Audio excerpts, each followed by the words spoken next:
Gaming Discourse. I'm Tyler Frater alongside Richard Day the Cruz. I'm sorry I screwed that up, didn't I? And Chief Engineer Lieutenant Commander Connor Frater. Hello.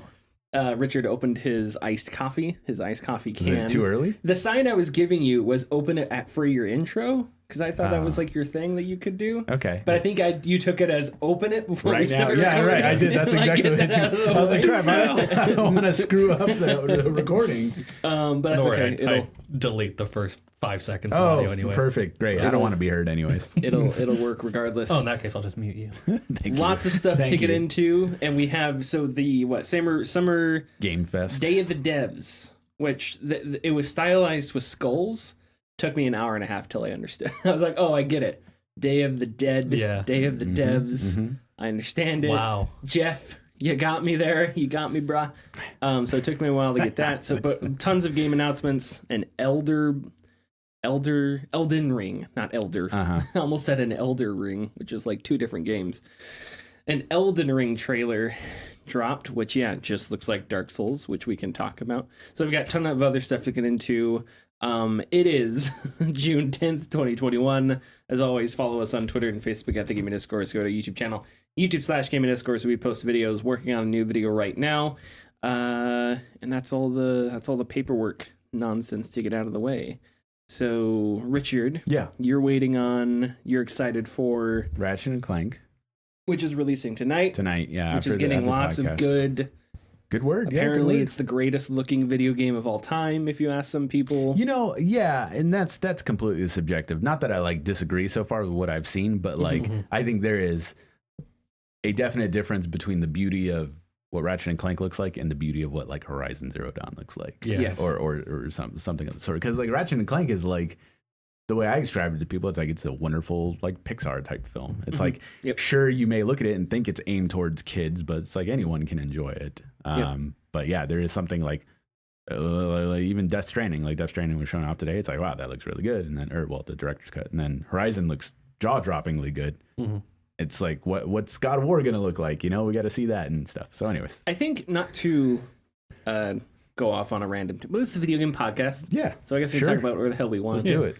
But as long as it's video games. Of all the forms of art that are popular to our civilization right now, I would is it wrong to say video games definitely have the widest breadth of just styles? And I mean, if you think of paintings, you think of movies. I can think of God of War, which is near photorealistic, but then you have Red Dead, which is near photorealistic, and yet they look nothing like one another, and they move nothing like one another, And then you can think of all the games we saw today, Day of the Devs. There's Walk, which is the Japanese horror PS1. There's Puppet Combo, who's a developer that makes all kinds of PS1 blocky, you can count the number of polygons on screen, horror titles.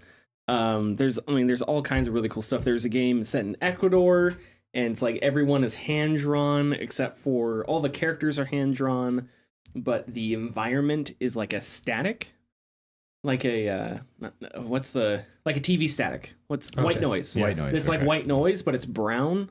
So it's a different sort of texture, and it looked really interesting. Anyway, all I'm saying is, because I think that's kind of what you were alluding to there. Yeah. Is there's just such a huge difference in Thomas Was Alone is a game about, rectangles and squares. And it's really good, and it tells a really good story that way. There's just the variety. It's just really cool. And yeah, it shows up all the time. It's kind of one of those it depends on the whoever's holding the tools, because you can have books that are really, really descriptive, but can only go so far depending on who's reading it, and how they imagine things in their mind. But, since gaming is, 50% of visual representation, I think it's definitely probably the most expressive form of art we probably have next to actual art. I don't want to, just because there's just so much variety to it, I guess. I don't want to say specific words and get bogged down in semantics about which art constitutes this sort of descriptor. But video games are just insanely, maybe music's, you can listen to music from different countries and stuff, and the genres are widely different. So if you want to compare genres to like visual styles, maybe that's... I mean, even same genre within the same country, it's wildly different in music. Like you think like Foo Fighters as compared to... Foo Fighters as compared to, I don't know, name another rock band. That's the only rock band I know. Yeah, as compared to... Three Doors Down. Thank you. As compared to... Nickelback. As compared to... Nirvana. Yeah, thank you. Nirvana and Foo Fighters pretty close, but anyway. Pretty close, but still extremely different. Same. But different. Okay. Anyway, so enough with that discussion. Richard, so were you able to play anything this week? More Apex Legends. More Apex, yeah, which is a game I'm getting more and more. I like to think I'm getting more and more, and I make the mistake on I've gotten addicted to TikTok, and I've made the mistake of like searching Apex Legends on TikTok, and now I'm finding lots of cool clips of people playing, but. You guys, and I say you guys because you guys generally play on PC. You don't necessarily play Apex, but PC players, you guys are assholes. Because it's like I watched this clip of this guy. He's using a gun called the PP-20, I think, and it's a submachine. It's a pistol submachine gun, and he's shooting at this guy from crazy far distance away, and his reticule, his recoil is like zero, like no recoil whatsoever. And I was like, that's incredible. I pick up that same gun and immediately it's like, and I'm like, what the hell, man? Like the being able to change your DPI and the sensitivity and stuff, it is a godsend. And of course it is a one-up. Just because PCs are superior to every other console. So yes, yeah. And functionality, yes. I will debate though that the worst thing about PC is you can't perfect it. Yeah, I guess and that's the thing. This is the eternal battle. What is perfection when it comes to video game consoles? That actually is that's the wrong word. That's the wrong word. Yeah, because I'll say if you're putting that, then no console will be perfect because there's always going to be a next generation console that's slightly better. Okay, but if we're really getting into this discussion, which in 12 minutes is going to be, we're going to get into the what is a game anyway? What are lines of code? Yeah, exactly. PC gaming is an investment. Yes, because if you have a PS4 right now, that PS4 is the same piece of hardware it was in 2013, right? And yet Ghost of Tsushima blows your freaking mind on it. Now, Ghost of Tsushima on PC would look better, sure, but the main difference between and this is the main difference between the markets too, is that PC gaming is an investment. So you're upgrading the GPU, the CPU, blah blah blah blah blah, all that stuff. You're downloading more RAM. You're downloading more dedicated WAM for your servers, all kinds of stuff. It's insane. We need to get that one as a sounder. We do need to get that as a sounder. But yeah, anyway, so I think that's where the debate lies. But I think what Richard was saying is that once you buy into the PS5, you don't have to worry about, oh man, I don't know if Ratchet and Clank is going to look. You could get a 4K TV or whatever, but it's still going to look good as hell on your PS5. As opposed to when Battlefield 2042 comes out. Yeah. It's like Connor and I are, I'm going to have to run this thing on, you'll get different experiences. Potato settings, and it's not going to be great. Yeah. So that's probably the main discussion there. Okay, fine, cool. Connor. So I started... But I'm not done yet. I'm kidding. Go ahead. Oh, okay. I've been playing... We had this discussion. Connor, go ahead. Been playing Path of the Exile. I finally got into that. Path of Skill Trees. Yes. Oh... Beautiful, beautiful UI. Yes, it is. It is. I will agree with you. So good. Anyway, I picked it up a long time ago. Played it for like 45 free game, minutes. Right? Huh? Free game? Path of Exile? Yeah. Okay. I say picked it up. I downloaded it. Okay. Back when it first launched. Played it for about 45 minutes, and then there was just so much else going on that I was like, I'll play this later. Fast forward 8 years, I'm like, oh yeah, I should play Path of the Exile. So I've been playing that. It's really fun. I've been playing it mostly while listening to podcasts. So I have like a very vague understanding of what the story is. All I know is that I'm here to kill, so I kill. Yes, I don't know who I am. I don't know why I'm here. All I know is I must kill. All I know is I must kill, yes. Yes. And yeah, the skill trees are ridiculous, and you start building out, you get the character you're going to play as, you get your first skill point, like, oh, this is my little skill tree area. Then you zoom out and like, oh, there's a couple more. Then you zoom out a little more. It's like, oh, there's a lot more. Then you zoom out just a little bit further and you're like, oh, this isn't a skill tree. This is a skill ecosystem. Yeah. It is multiple trees all intertwined. Yeah, no, you're looking at constellations with galaxies. Yes, and stuff, like, exactly. more so, yeah. So I've been doing that. The Warhammer Skulls event went through Steam. I don't know if it's done or if I don't know if it's still going on. Oh, yeah, okay. And I was going through some of the games in there. Super excited for Darktide because Warhammer 40k lore with the Imperial Guard and the Tyranid is just amazing, ridiculous, bonkers, crazy. And that's the one where it's a co-op. You play as just Imperium troops, right? Yes. And Imperium troops are like citizens of the just Empire a bunch that got of like conscripted into the army. Just yes. Tom, Dicks, and Harrys, and they have flashlights for guns. Essentially flashlights, yes. Yeah. That's a common joke about the weapons they get, because the las rifle itself, while good against people, isn't good against much anything other than people. Mm-hmm. So any amount of armor, and you might as well be using a flashlight. But it's a flashlight with a bayonet.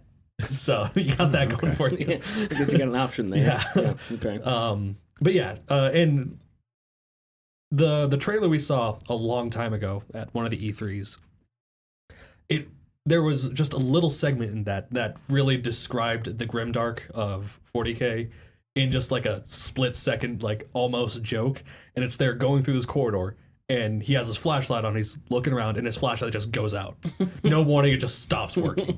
And that's the Imperium in a nutshell. Yeah. And then they find the Tyranids. I think it's Tyranids.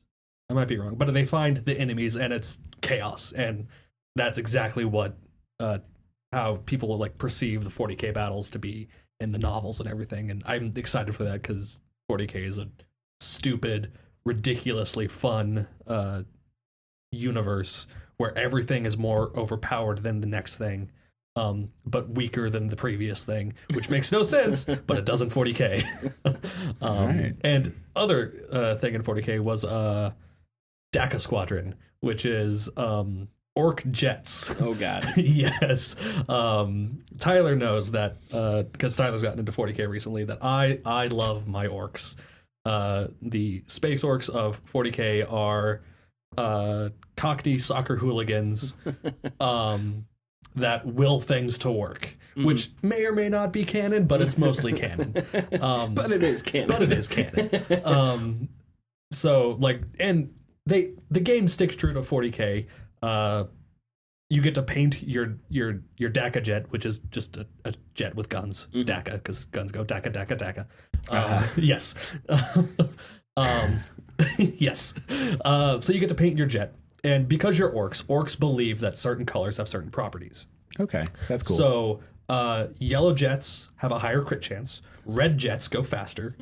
Blue jets have a higher crit chance. Yellow jets deal more damage because explosions are yellow. Sure. Red jets go faster. Blue jets are luckier. And black jets are harder to kill. Okay. Because that's just what the orcs believe. Black is a very strong color because iron is black. It's hard to hit. Red ones go faster because their red cars go fast. And and one of the best things about orcs is the color purple. Because if you make your plane purple, you're sneaky. And Richard, I don't know if I've ever told you this, but do you know why purple is the sneaky color for orcs? Oh my gosh, why? You ever seen a purple orc? Oh, okay. You're gonna be looking for green orcs. Exactly, not purple orcs. So yes, if you paint your plane purple, you get a stealthy plane. Well, okay. No, I mean that's at nighttime. That makes sense. Yeah, but it's like any shade of purple. Oh, okay. Well, so like a bright fuchsia purple, stealthy. Well, but I think the idea is that if the orcs believe it, yes, that's exactly right. Then it's true. Mm-hmm. It's like what's his face?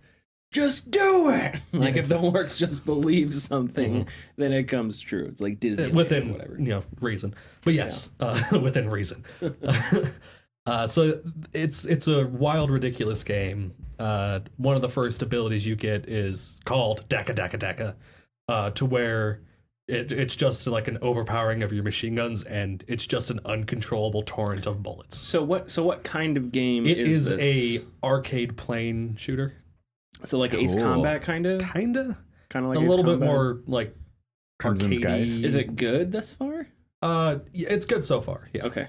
I picked up the demo and I was looking at buying the game. I just haven't yet. But what game did you say? Crimson Skies. Yes. Okay. More like Crimson Skies. Very floaty and ridiculous, bonkers off the wall. Mm-hmm. Okay. So, yeah. But nothing super original or anything like that, no? I mean, not really. It's, you have objectives. Destroy the objectives with your jet. Okay, cool. Yeah. Awesome. So that's about it. So I haven't played a lot. I did play a little bit more of Project Wingman. I do have a bit of a sad story with Project Wingman. Oh, no. So I launched it. Project Wingman, when you go into the campaign mode, there's a menu, campaign menu, and there's 3 buttons at the top. Resume, new game, and then there's reset save, right? Reset save's at the bottom, okay? Mm-hmm. So it's separated from resume, right? So I put on my headset, not thinking. I went to new game, and then I hit A on the controller, and then I hit medium. I was like, oh shoot, I just did new game instead of like resume. Yeah. So I was like, oh shoot, well how do I get back to my previous save? So apparently I saved over my previous save. I still, when you go to like free mission where you can just replay the levels, I still have, I got up to the 5th level of the game, the 5th mission. So it, like I've completed all the way up there, but I reset my save. That's so, and I was experimenting more with the not accessibility, with the optimization. I really don't, I don't know. It may be a combination of just my PC and the game's optimization. I don't know. It's kind of tough to tell. The one thing about the Index, which I think there are other headsets that can do this, but I'm not sure which ones. And I'm going to talk some technical stuff, and I'm not an expert in this, so I'm probably going to use a few phrases incorrectly. But with the Index, you can do super sampling, right? Which is where you like boost the resolution or whatever. And you can set it above or below the actual, I guess, hard resolution of the Index. So if there's a specific game that's really demanding, you can lower the resolution on the Index and play that game at a lower resolution, and maybe you can bump up the settings so it'll run a bit better, right? Which in my mind is how super sampling works, because you degrade the quality of the resolution.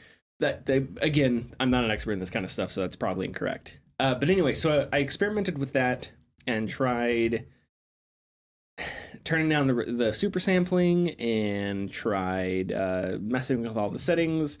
And I kind of got to a point that I thought it was okay, but never to the point where it was like great. But because I got so far in the game, I unlocked new jets.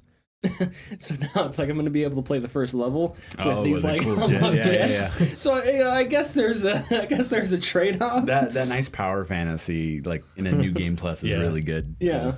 So. And one jet I unlocked. I bought it because it was the highest top speed, and it's a I think it's an interceptor, but it has a lot of speed and I'm not an expert in aviation and air combat either, but I know interceptors are like you're intercepting other fighters or other planes. That's how I imagine the word interceptor works. That's what interceptor means. Yeah, to intercept. To intercept like bombers or what have you. So this plane is an interceptor. But what's surprising is that, and I forget what it is, and I think it's a real airplane because the game is like near future, sort of Tom Clancy-esque. So it's not a bunch of fake planes. There's Russian jets and there's F-16s and stuff like that.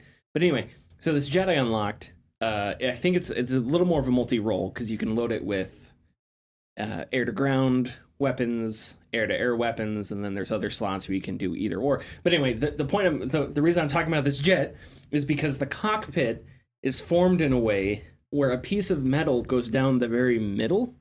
So, like, the width of my face in front of me, there's just a metal piece. So to see straight in front of the jet, you have to sort of lean side to side, right? Okay. The thing is, and this is what is so freaking awesome about VR. So the thing is, usually when I'm engaged with another jet and I'm in this jet, I don't really have to lean because they're far enough away and offset that I don't have to worry about this middle bar.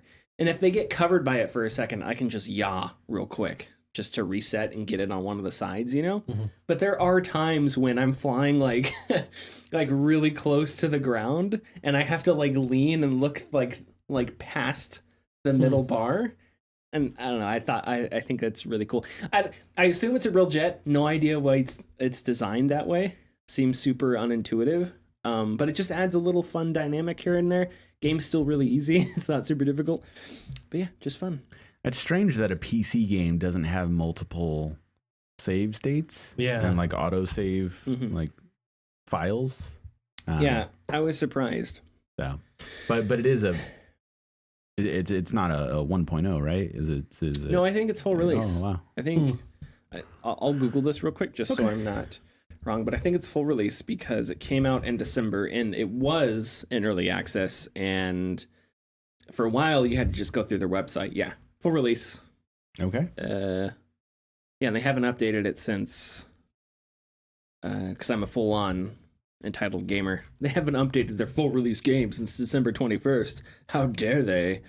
But anyway, but I think I'm gonna go back into it because I was having a lot of fun experimenting and stuff like that, and it may just be something where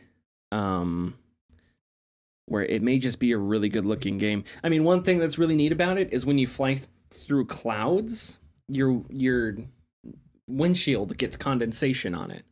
Or moisture, I guess, because you're not leaking anything out, but moisture on it. So as you fly through a cloud and exit, it's like you just got out of a rainstorm, and all the water droplets are sort of speeding down your jet, and so that looks really cool. But man, with the settings down, it can look pretty bad sometimes. But anyway, that's pretty much it. I don't think I've been playing much else, so we will. One more game. Oh yeah, go ahead.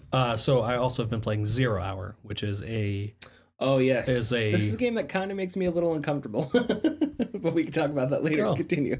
It's I don't know if it's not simulator, but it's more than realism. It's like in that simulator realism gray area between the two. It's definitely closer to simulator than arcade. Yeah. And it's a SWAT game. You're a SWAT member and you go into buildings and you're clearing them out. And I've just been doing the solo missions, starting with the first one, just clearing through them. But I'm stuck on the third one. And I don't know if it's an issue on my end or an issue on the game, because I haven't seen anything about it yet. But you're supposed to go in and, rescue a hostage. And I go in, cut the power to the building, go night vision, everything, go top down search. Yep. And I'm on one of the floors and I hear like the people beneath me. I'm like, okay, they're the floor beneath me. So I go down the stairs, go to the room that they're supposed to be in. I enter it and I hear the voices, but there's no one in there. Oh no. Well, this is an early access game. So. And so I was like, okay. So I went to the floor beneath it. No one. So like rooms on top of each other. No one in that entire area. I was like, all right. So I go back and I turn on the power. And I'm like, I'm going to just go lights on, take my night vision goggles off. I clear the entire building. I am the only person in this building. So either, headquarters messed up and sent me to the wrong building, or it's a mess up in the game. Or it turned into a horror game. Or it turned into a horror game. Or it's a secret horror game. Yeah. That's a game that I would like. It makes me uncomfortable because there are enemies that will like surrender. But sometimes an enemy will be in the process of surrendering and you just don't register it. So you shoot this guy in the face and it just feels really bad, Like you kick in a door and a guy is surrendering and it's just you unload for a split second. And it's just like, oh God, I wish I could rewind that and forget that I accidentally did that. It's like in GTA when you go to park your car, and then as soon as you go to park your car, some NPC like gets out of their car and just makes some gigantic mess, and you kind of feel bad about it for a second. 4-star cop rating. Yeah, exactly. Now, what you're saying about like accidentally, like playing it solo, you have to take it very slow. I would imagine. So I've like trained myself playing this game to where I will just train my gun on them, and if they do anything other than point their gun at me, I just don't do anything. I just point my gun at them. But as soon as they, start to make the animation of pointing the gun at me, that's when I fire. Yeah, and that may be the point. I don't know. I think it is the point. It's supposed to be a game where you have to check your fire and stuff like that. But it is. There have been times where I'm going through a hallway and I turn a corner and there's a guy right there. I'm just like, shit, and I just shoot him because it's a reaction. Don't clip that out of context. Anything else, Connor? No, that's it. We want to give a massive shout out to the sponsors of this episode. They have been silently supporting us since the beginning, and we felt it was time to give them some love. The like and share buttons have been at our side since episode 1 of the podcast, and they can be found right beneath this episode. Please give them a click, it helps us greatly. If you are feeling lucky, click the bell icon to enter for a notification anytime we post new content. You may be surprised by what you get. Microsoft is expanding devices that can play Xbox games. This is according to pre-recorded remarks to the press. Microsoft announced that its tech, which allows games to be streamed to Android phones, will be expanded to web browsers, a service that will go into beta in the coming weeks. Ooh. According to Axios Gaming, Microsoft also says it plans to bring the Xbox experience, quote unquote, to smart TVs and offline monitors through some sort of streaming device. I say according to Axios because offline monitors is an interesting phrase. Yeah. And I don't know if they were just using a synonym for TV or if that's specifically something Microsoft said. I wasn't sure about that. That's why I wanted to make that clear. Anyway, this does not mean Microsoft is abandoning consoles, as the company also said they are hard at work on new software for the future. Xbox head Phil Spencer said, quote, "Through the cloud, we'll be able to deliver a robust gaming experience to anyone connected to the internet, even on the least powerful, least expensive devices, even on devices they already own," end quote. This just reinforces the fact that Xbox is not interested in chasing some sort of like first place console war winner. Mm-hmm. Like they want to be a service and they want to stick around for the long run, which provides like, I guess, interesting questions for me. And is that like when these companies, Bandai Namco, Square Enix, whoever signs up for Game Pass, are they also signing up to potentially be used on places that aren't the Xbox ecosystem console, or is there something else? Because remember what happened with Nvidia's GeForce Now, there were contracts and those contracts were terminated because these developers did not know that their games were going to be put on this service and allowed to be played freely by people. So is there something in the contract that they signed with regarding Game Pass that allows Microsoft to just let anybody on like any type of screen play those games that isn't, either the cell phone or an Xbox One console? Mm-hmm. Well, I know in the past there have been differences between Xbox Game Pass for PC and Xbox Game Pass for Xbox, right? Yes. Now, it's interesting that you ask if entire companies will say this is where we want our games and this is where we don't want our games, right? Mm-hmm.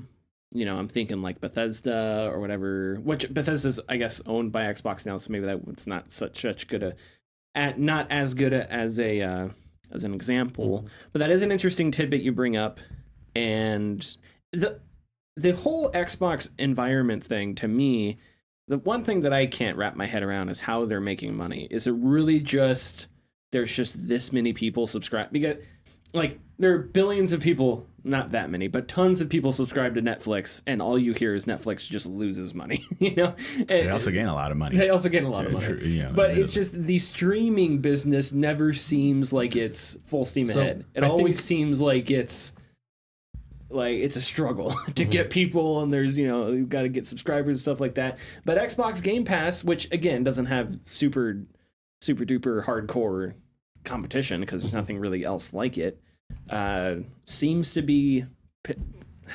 have picked up Xbox, the brand, and just ran with it, and it's super successful. Connor, I was about to say, I think that we're also forgetting that Microsoft has other things other than just Xbox. So they may be making somewhat of a loss on this, but it's not that big of an issue because they have Windows and Microsoft Office and all their other scams, that pull in a lot of money. So I mean, this might be, a drop in the bucket for them because they also are selling consoles. Yeah, well, and consoles are always sold at a loss, generally speaking.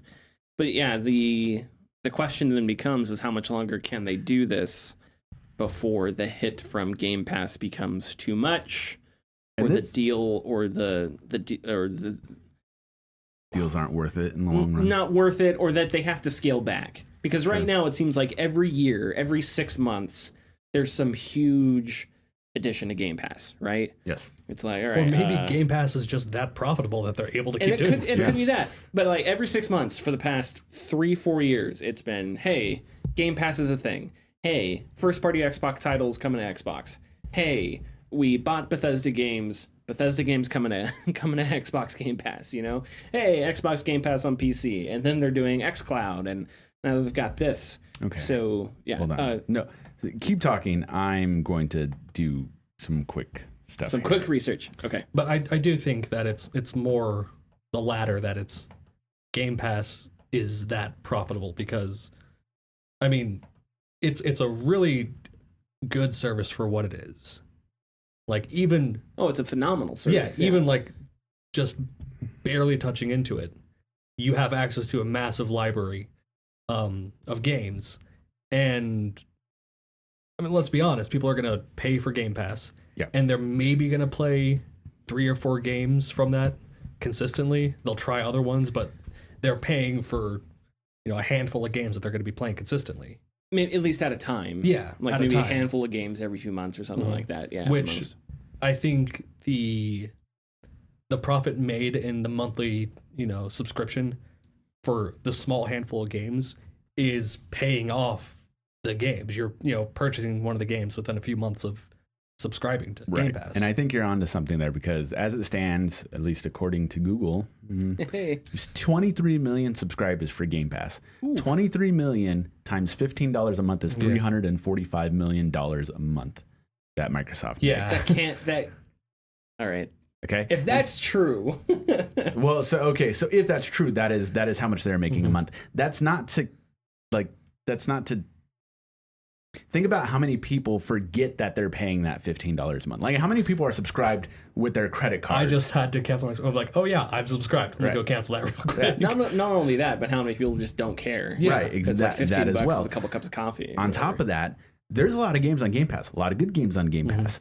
A large amount of them are independent games, which those developers are probably happy to receive maybe like $50,000, to put their game on Game Pass just to be seen like on Game Pass, because that may lead to a partnership with Sony or a partnership with another developer or something like that. I mean, there's a lot of further partnership with Microsoft. Yeah, and there's a lot of avenues and angles that are beneficial to both parties, seemingly. All 3 parties: the consumer, the developer, and the owners. So. Speaking of Sony, that was the next thing that if you are Sony, this has to put some kind of pressure on you, right?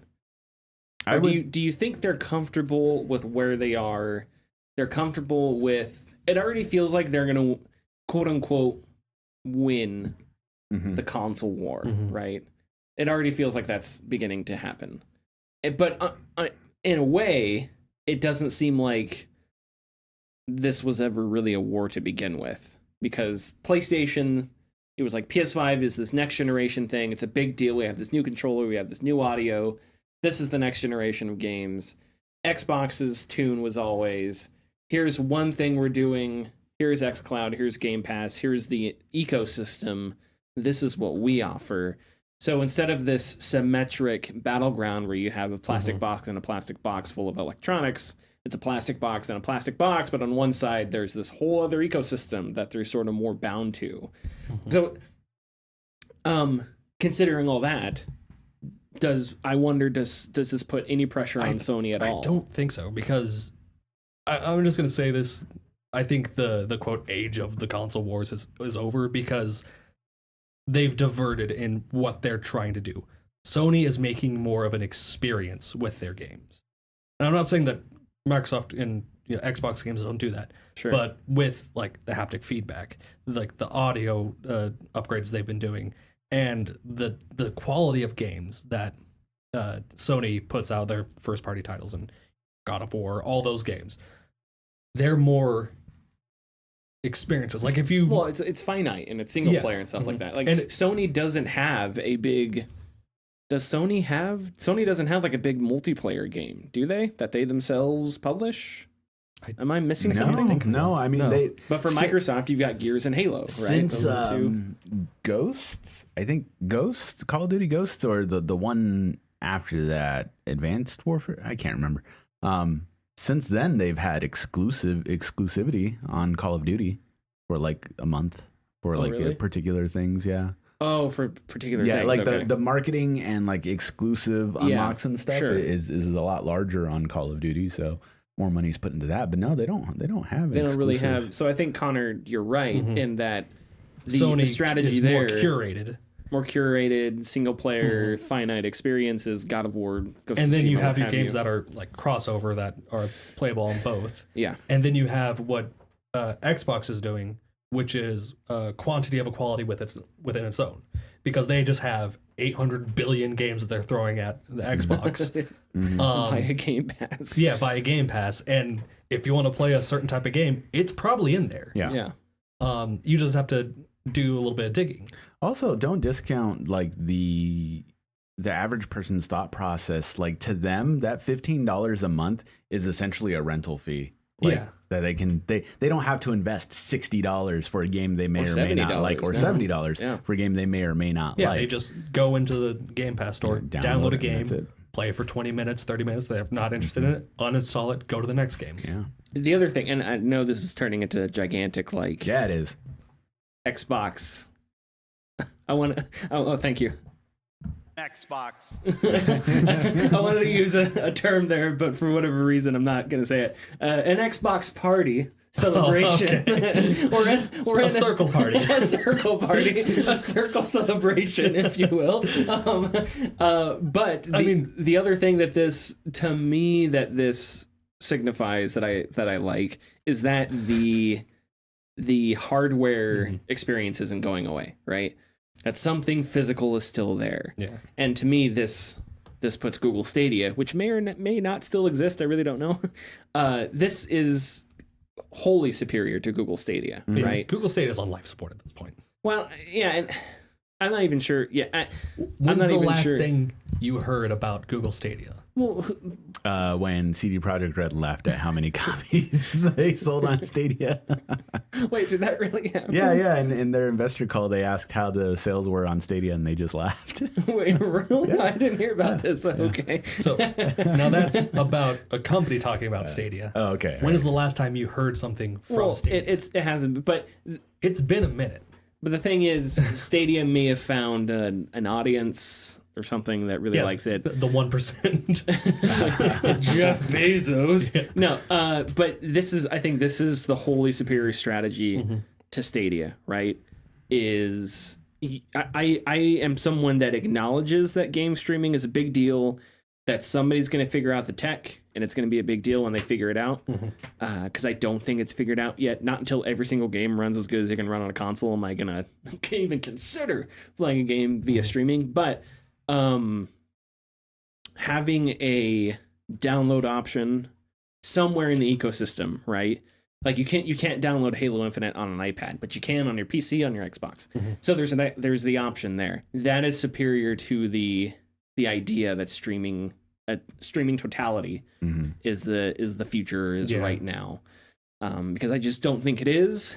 And this is just me, but it also just makes me really uncomfortable. The further my games get away from me, the more uncomfortable I get when it comes to like where they are. I don't even really like my games being on my hard drive, but they don't make PCs with disk drives anymore. So what am I supposed to do?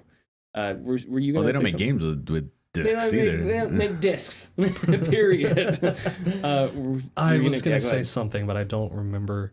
But just to wrap up what I was saying earlier, the console war's over. They're trying to do two different things entirely. Yeah. Where Sony is more curated and Microsoft is more just games. They just want people to play games on their system. Well, it's the ecosystem. Yeah. Sure. That's it. Okay. Moving on. Ubisoft is transitioning to a hybrid work from home model, as first reported by Jason Schreier. Schreier report. Ubisoft sent employees an email saying the company plans to take a hybrid and tailored approach to working, though the office will remain a core pillar of the Ubisoft experience. Only a small number of people will be able to work from home completely, Jason Schreier said on Twitter, quote, I imagine this decision is fueled by Ubisoft's lucrative tax credit deal with the Montreal government, which presumably requires employees to actually stay in Montreal. But I wonder how it will play out long term. As some have pointed out, the option to get around this could be to allow remote work, so long as employees kept living in the province of Quebec. But Ubisoft clearly wants to keep the office central to their work. End quote. Yeah, I wonder how they'll work in the long run. This doesn't. Ubisoft's still a bad company. This isn't good Filthy news. human piece of garbage. Oh my god. I don't know if I ever get to use that one. Okay, all right. Damn it! Now I'm thrown off. Oh my god. I'm sorry.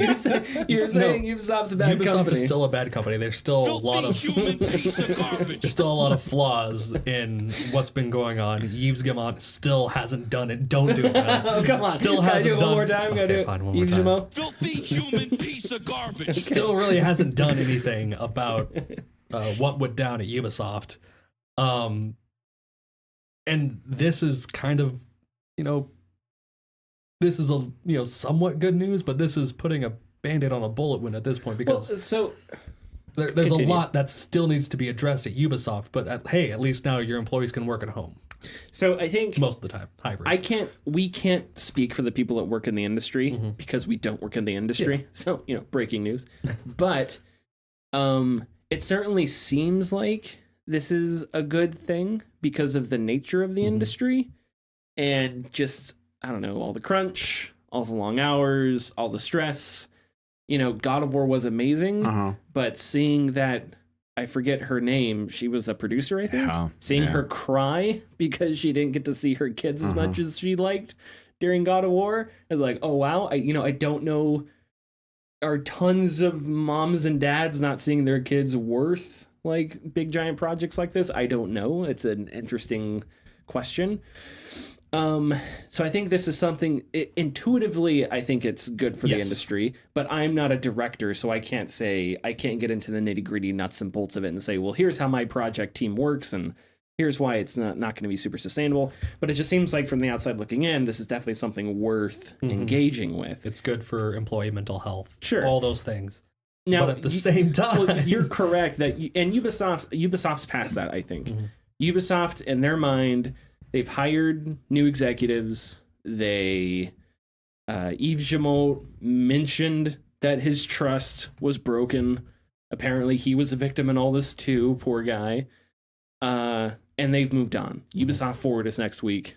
That's what they want everyone to think about, So I think this story and the stories that came out last summer are disconnected. I don't really think there's a whole lot of connective tissue. I'm not saying here. that they're. And you're not saying there are, but I think this would have existed independent of of everything being revealed at Ubisoft, because this is what COVID has done, right? COVID has shown what kind of other things are possible when you tell someone they don't have to come into the office on a certain day. They can just work from their computer or whatever.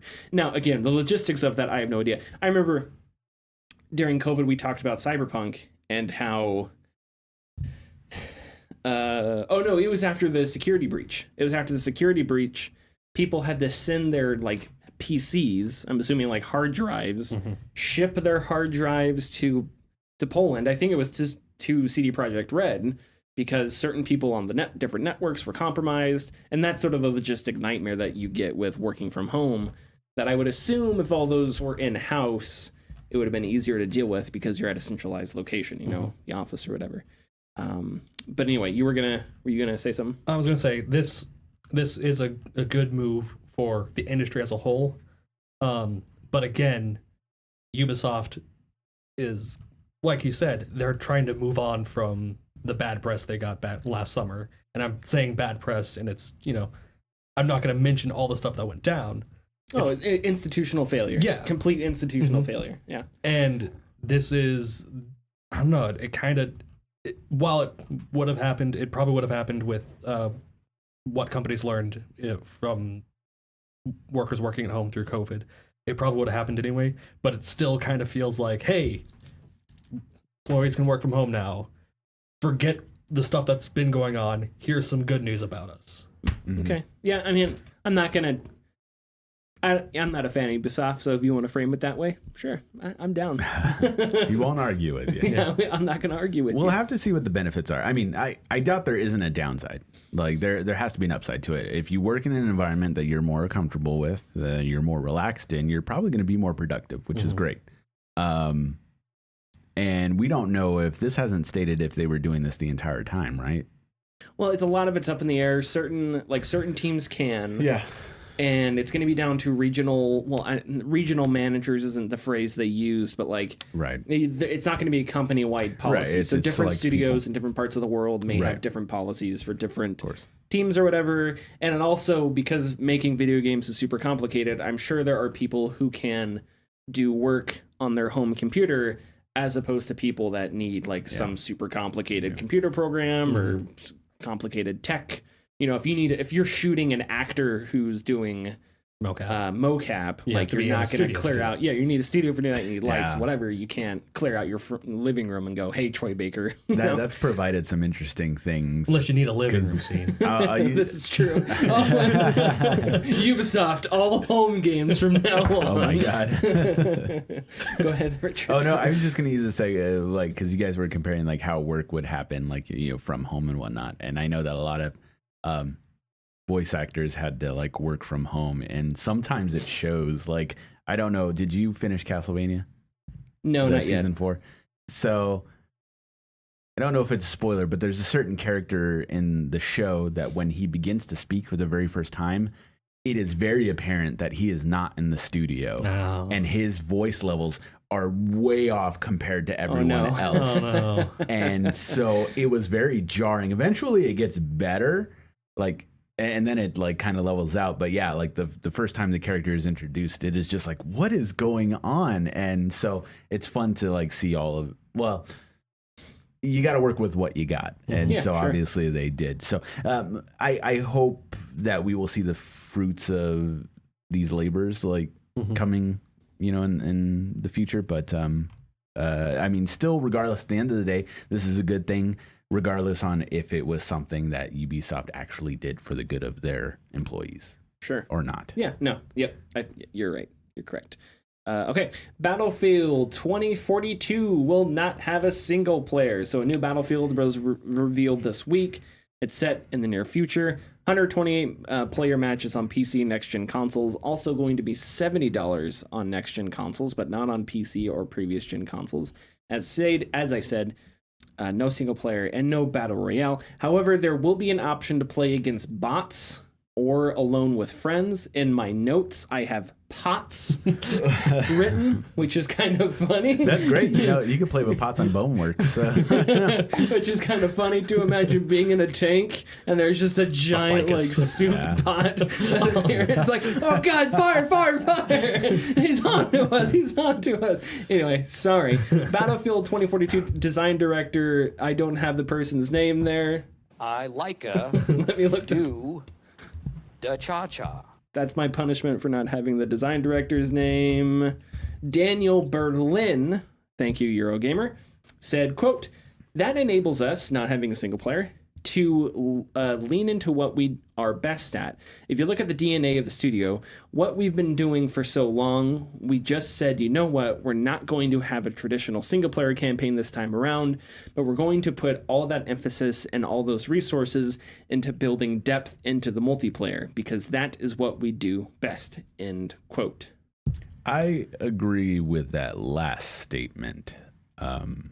The multiplayer is what they do best, and I agree with that, Battlefield.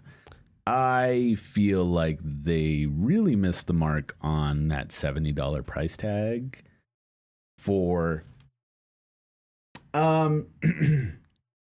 this game. We know is going to have a battle pass. It's going to, like, they've already confirmed it's going to have all this stuff. They could have really made a really good impression and had this game either free to play or very close to free to play. And I think they still very quickly would have made their money back. You're probably right. Yeah. Not only their money back, but still continue to make residual money. I mean, they already are. It's EA. They're already making lots of residual money on FIFA, Madden, Apex Legends, what have you. But I am very turned off by paying $70 for a multiplayer only game. Yeah, sure. That's not to say I haven't paid a lot of money for a multiplayer only game in the past, but nowadays, considering how popular Fortnite is, Apex Legends is, Smite, Paladins, all these free to play games that are consistently making good money from their battle passes, I think they really could have been the first major like AAA shooter to do something like this. Even Warzone is free to play, which is a battle royale game. I know it's not the same, but I definitely, they could have had really big buzz off of the Battlefield name by going free to play, or at least making it like $20-$30 maybe. But it's what it is. I find it tough to swallow without a single player campaign. I think had they done something like you're suggesting, it would have been, hashtag not my Battlefield again on Twitter and all kinds of stuff. Had it gotten free to play for various reasons. This is already not my Battlefield, personally. Yeah. But I don't think it's a crazy idea. Yeah. So I just wanted to say that about your thought. I don't think it's a crazy idea at all. The single player thing is disappointing to me. Yeah. Because there's no reason that you can't make a good Battlefield single player. There's just no reason. But for whatever reason, they haven't been able to do it. And it doesn't make sense. Because you have this great sandbox multiplayer system. Battlefield Bad Company had all these great characters. I mean, sure, maybe it was just sort of a shooter where you blew stuff up, but it was a ton of fun to watch those characters interact. One of my favorite lines in a video game ever, which nowadays seems somewhat cliched, but is when your helicopter pilot is flying the Bad Company through the mountains or whatever, and he like loses his glasses on the floor, and he's flying the helicopter and loses his glasses and gets all pissed, and he's like, fucking Tuesdays, man. And he's bending over trying to pick up the glasses while flying the helicopter through the mountains. And it's hilarious, So there was a lot of personality there. But even so, I remember I think it was Battlefield Modern Combat. Number 2, Battlefield 2, right? Yeah. Had this really cool mechanic where it was just battles, and you could switch to your NPC allies like on the fly. So if you're on the ground and you're a rifleman, all of a sudden you see a tank coming at you, and then on a rooftop in the distance you see a friendly soldier with a rocket launcher. You could just swap to that rocket launcher guy and use his rocket launcher. Like, how cool of a little mechanic is that, and all the creative things you can do with that, but they've never seemed to get it right. The production's always great. The voice acting's always great, but the scripts are always mediocre to okay to god awful. And it frustrates me because I think you could tell some really cool stories, with how Battlefield works. How cool would it be to do a D-Day level, and it's like you play it from multiple perspectives and all the different angles and all the different stories and stuff like that. That would be really neat. That's kind of what they did with Battlefield 1. You did all these different little stories from across the war and all these little tiny theaters that you may have never heard about before. And that was kind of a cool thing that they did. But the problem was just like the writing wasn't great in some of them. And then by Battlefield 5, I think the writing just took a nosedive. A lot of it was really bad. Surface level themes, stuff like that. So yeah, I guess what I'm trying to say is, I'm repeating myself here, it's disappointing because the potential is there for what I think could be really freaking cool. Yeah. Whether it's character driven, like Bad Company, or something where it's just about showing you historical something historical, something where it shows you this big complex thing from 10,000 feet up, and you just drop the player in it and say, okay, go, right? And you figure it out. But if they focus on the multiplayer, then, you know, I guess that's fine.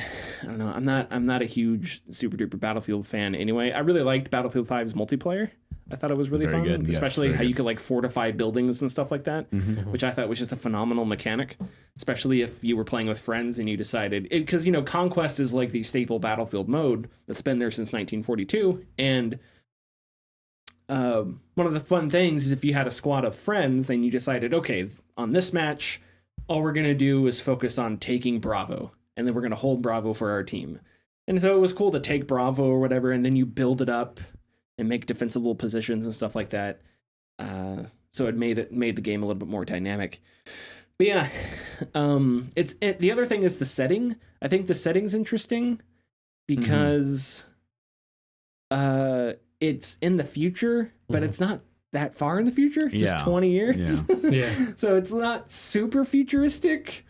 I don't know. I just think that's kind of a strange way to go about things. You know what I mean? I also, it was when I saw the news of its announcement, I overlooked it because I was like, that's weird. They're talking about Battlefield 2142 again. That's exactly what I thought. Whatever. And I just like scrolled up and I realized after a couple articles that I passed by that it was 2042.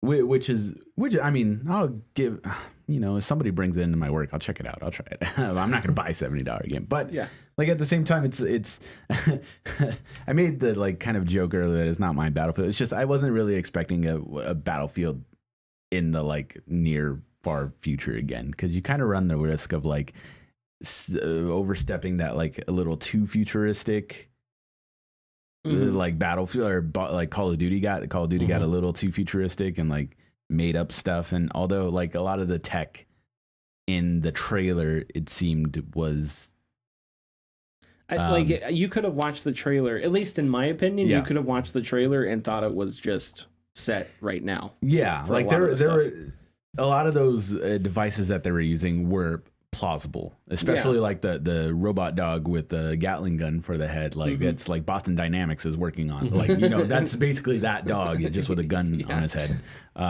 So it's fine, but it's just, I guess I just wasn't really expecting I keep calling it futuristic. It is future. It's 20 years, but it's just like that's what I mean. That's the weird thing. Future, yeah. It's a weird setting, and you know it has to do with global warming and stuff like that. I don't know. I think it would have been cool to do a 2142 type thing or 2152 or whatever it is, because that I think you could do it where it isn't super sci-fi, but it's grounded enough. Something like I don't know. I'm not going to sit here and make a game. Not that I even could do that. Anyway, Connor, do you have something you want to say? Just to tack on to your single player discussion, I feel like a lot of their thought process behind they do multiplayer best is because really they, like you said, haven't done much in the way of single player. Like, yes, they've had single player campaigns in their games before, but they really haven't put a lot of emphasis on making a good single player experience. It's been a lot of throwing things at walls and seeing what'll stick kind of feeling. And a lot with to tie in with the EA logic of people don't want single player games. I think that fed into their lessened interest in making a single player experience in the Battlefield games to only doing the multiplayer, which led to this. So I think that them saying, because it's what we do best, yeah, it's what you do best, but you really haven't tried to do single player. Yeah, you may be right there. I mean, there was a lot of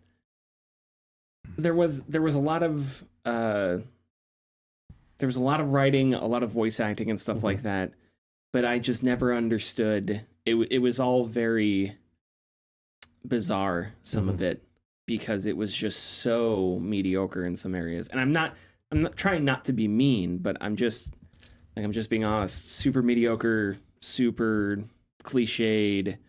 There was some creative stuff in Battlefield 1, specifically the mission where you're the pilot and he's telling this crazy adventure story. Then at the end, he says, "I'm not lying," and then he looks directly into the camera. And you're like, oh, so maybe that was a guy who was embellishing his adventures in World War One. So that's sort of it. So it's Apocrypha. So that's sort of an interesting little thing they did. But other than that, a lot of it was just really run of the mill, really uninspired. But the tech is amazing, and I just never. All the pieces are there. Yeah, and it's called Battlefield, and it's linear shooting sequences, and it just never.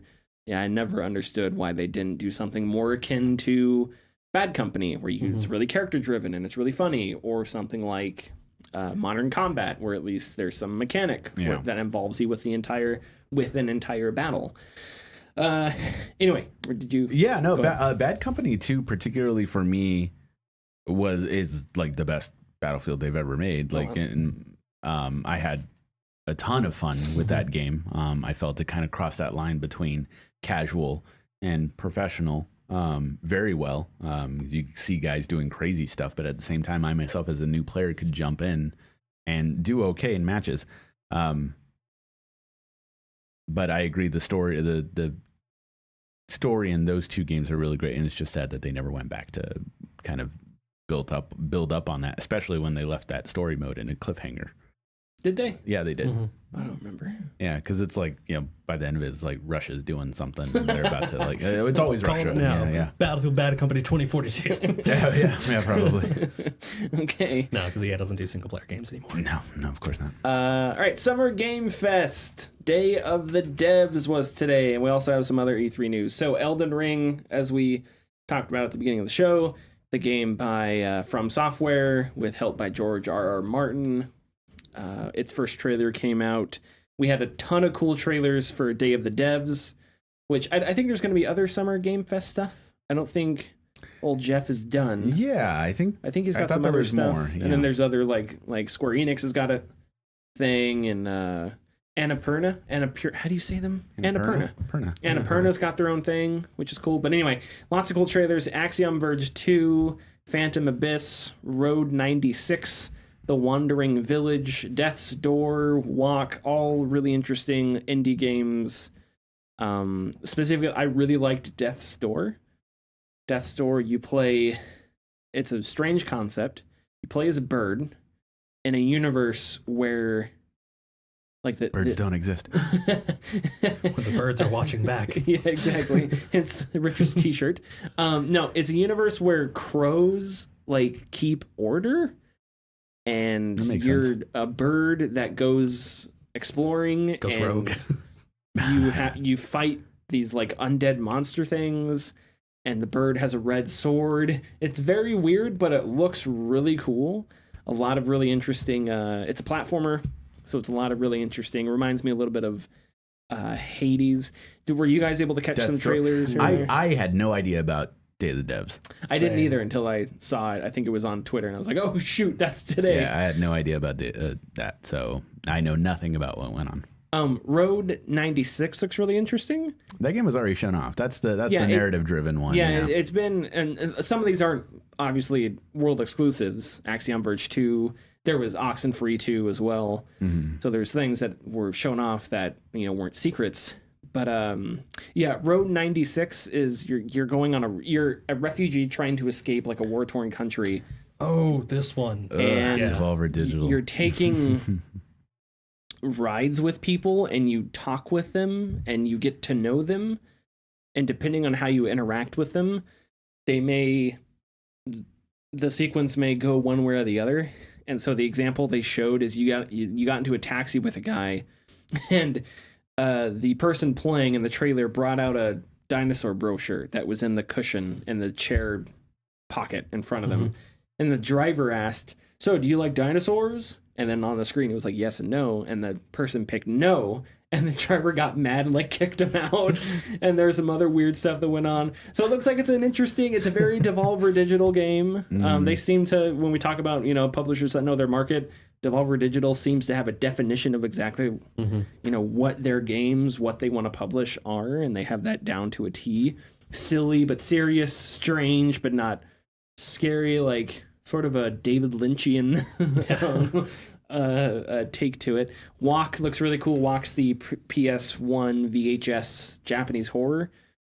You play as like a schoolgirl who's trying to get home, and there's this weird phantom thing chasing after her. So you have to get home before the phantom thing catches her, which is terrifying on its own. But did we see the Elden Ring trailer? No. We did. I did not. Okay. Would you like to share your thoughts about the Elden Ring trailer? Because you didn't seem super enthusiastic. If you told me it was Dark Souls 4, I would say, yep, that looks like Dark Souls 4. I don't mean that in a bad way, because Dark Souls is a great game, but it's just, it wasn't showing me anything that like differentiated it from the style of the Souls games. It seems to be open world. Yeah, I was just Googling that right now. Which, I mean, technically all the Souls games are open world. They're just not like, I can't run across a field. They're open-ended. They're open-ended, yeah. So it's like... not like Breath of the Wild open world. And then, because it was funny, because I went to a couple forums after that, and it was like, well, what's the difference between this, Elden Ring and Dark Souls game? And it is like, open world. Sorry to interrupt. No, that's all right. And then just like one guy asked that. One guy was like, well, what's the difference? And then like, it wasn't just like a threaded conversation. It was like single comments that were just like, well, it's open world. And it's like, okay, well, what's different? It's open world. Yeah, well, it's open world. So I don't know. It looks fine. Yeah, I'm in the same boat. I like all of From Software's their style always really intrigues me. And that's what sort of gets me into. I didn't play Sekiro, but I played to some capacity each of the Dark Souls. I think I only beat one of them, Dark Souls 2. I played and beat Bloodborne, loved the hell out of Bloodborne. Incredible creature design. I mean, when it comes to design in general, when it comes to creating atmosphere and monster / enemy art and settings, I mean, there really is no equal. I mean, what From Software does is just ridiculous. So that coupled with an open world setting to me is really interesting, because From Software tells their stories in really weird esoteric ways. Very much so. Yeah. So does that change at all in an open world setting? I don't know. But it's interesting to see how a company that's done something so well for so long transition. Now, you're right. Will it really be any different? Will it be different enough that that's a total different, that it's a whole new paradigm? I don't know. I do, thinking about it now with some of the things that you said, knowing some of the secrets in Dark Souls in general, like talking to people at the right time or out of order stuff, like imagine having to do that in an open world setting now, like how many secrets they could stuff in there. I mean, people will probably be playing for a long time figuring out stuff. But I think I gotta see more of it, because nothing. I like the Dark Souls games. I played all of them except for Sekiro. Sekiro I still haven't played for some reason. But I just halfway through it, I get it, and I'm done. It's not a bad game. It's just I'm doing the same thing over and over. And you know what? Another problem is the storytelling.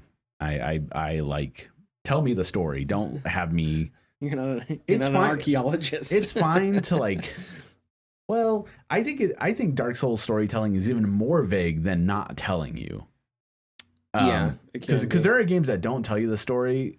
Like Control doesn't tell you the story. You have to go, find it, and Yeah, yes and no. It's not that difficult.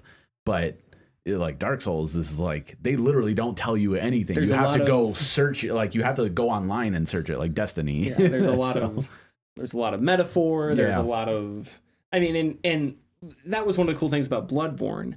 The environment was such a huge part of how it told its story because it was Lovecraftian, and then once you got a high enough insight, because there's a part in Bloodborne next to a church where if you stand in a specific spot, all of a sudden your character lifts off and dies, and you're like, okay, Oh, what the hell is with that? invisible thing, yeah. And as you pick up insight, you learn that on all these buildings are these gigantic alien things. And so when you go stand in that same spot, They'll it's not grab that your you. character's floating off. It's that one of the aliens picks you up and crushes you and then like tosses your body, right?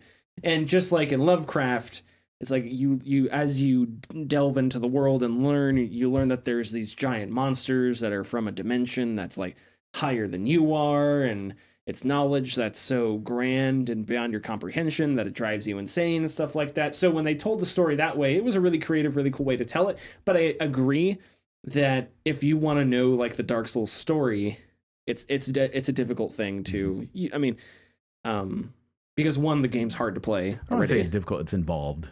It's involved. Yeah, it's a lot more involved than finding audio logs here and there and figuring it out that way. Yeah, and then like characters will say one line, some random NPC will say a sentence, and it's like, oh, this sentence reveals this. I don't think it's bad, but I understand your frustrations or your dislikes with it. Anyway, so I'm excited to see how they translate that to an open world setting, if at all it's super different, or if it's sort of just Dark Souls but open world, I guess. Anything you guys would like to say about anything? I think not about Games Fest really. Yeah, so I looked up Elden Ring because I hadn't seen anything on it. But yeah, you could have told me it was Dark Souls 4 and out about it. Okay. Not like about the game, but like, oh yeah, that's Dark Souls 4. Jeez. Sorry. You guys just Tough crowd. hate From Tough Software, crowd. huh? I hate From I'm not saying Software. I hate From Software. It's just it's Elden Ring is 100% just a stylized to be a From Software game. You're a little bit above all that. Yeah, You're just it's not better enough than you it. lie.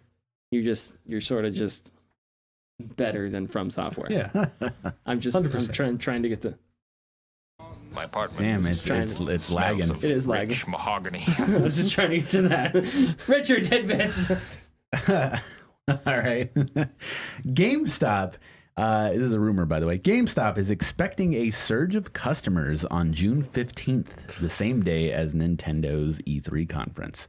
News comes from journalist Jeff Grubb and YouTuber Spawnwave, who received internal information stating that GameStop will have double coverage for that day.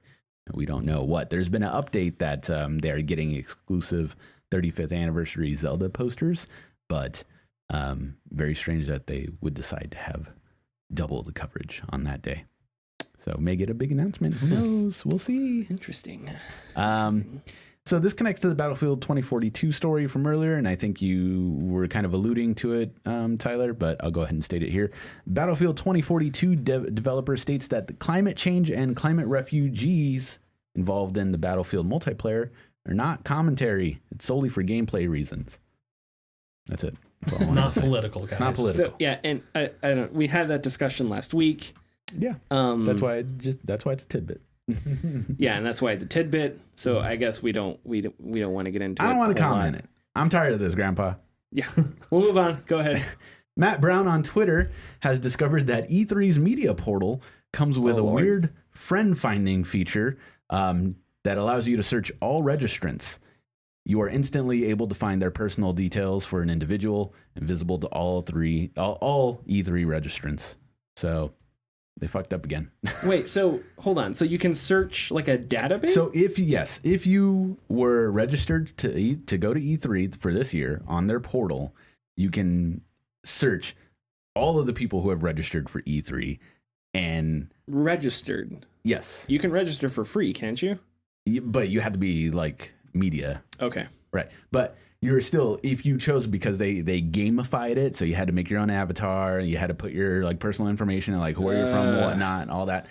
he was able to just quickly search people and find personal information on these registrants. So why are they so bad at this? I don't know.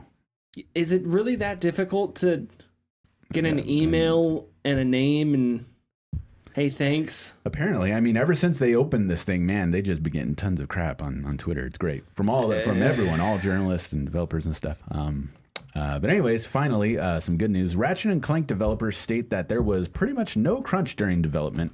Multiple developers took to Twitter to back other developers and stated that besides a couple of late nights to finish up some things, there was pretty much no crunch during the development of Ratchet & Clank Rift Apart. That's good. Yeah, that's good. That's phenomenal. what we want to hear. Yeah, yep. absolutely. Yep. There was no crunch on Hades. It seems like good games. It doesn't have to be crunch. It doesn't have to be crunch. Hopefully Crazy. That's something There that does have to be brunch, though. Sorry, I found that a lot. I hear it comes. I with found a that really cantaloupe at the entertaining. end. I appreciate that joke. You're welcome. Thank you, Richard. You have one more? Or do you feel No, more? that's it. That was the it? final one. Okay. Anything else we want to say before we get out of here? Oh, you guys happy wanna do E3 brunch? week. That's Coming right. up. That's starting. I Connor, mean, I said, when do you guys want to do brunch?